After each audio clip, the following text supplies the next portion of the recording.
Ismarlama aşklara tahammülüm yok artık. Ya beni adam gibi sev ya da çek git yolumdan. Bir gülüş, bir sanışsa tek verebildiğin istemez. Tutku isterim ve delice sevmek. Bir coştuğumu durdurak bilmez bu yürek. Yüreğini isterim, yürek ister benle sevişmek. Ya adam gibi ya da çek git. Her gün biraz daha zorlaşarak çıldırtmaksa niyetin. Ama seviyorsan yeter ki zaten yüreği ortaya koyduk. Tamam o zaman. Ben bir deli çocuğum ama ısmarlama aşklara tahammülüm yok artık. Ya adam gibi ya da çek git. Taş duvarlar, kara örtü, ağrılı kalbim. Dile gelse zalim toprak, söylese derdim. Dile gelse zalim toprak, söylese derdim. Zerda yâre bir sevdam var, yolunu şaşmış ama deli olmamış, yalan olmamış. Şaşmış ama deli olmamış, yalan olmamış.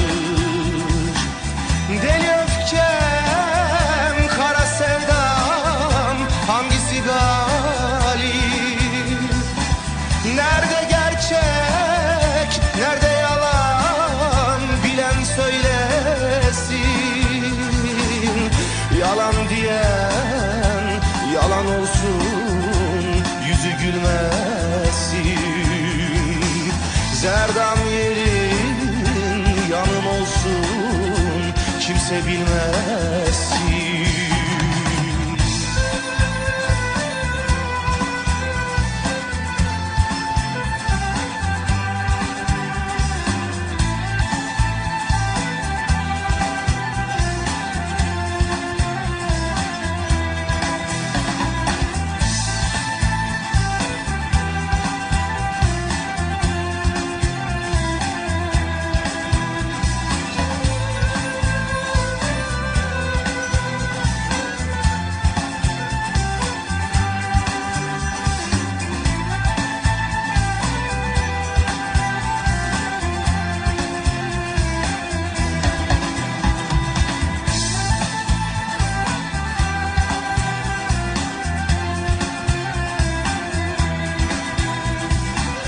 Deli öfkem, kara sevdam, hangisi galip? Nerede gerçek, nerede yalan, bilen söylesin. Yalan diyen yalan olsun, yüzü gülmesin.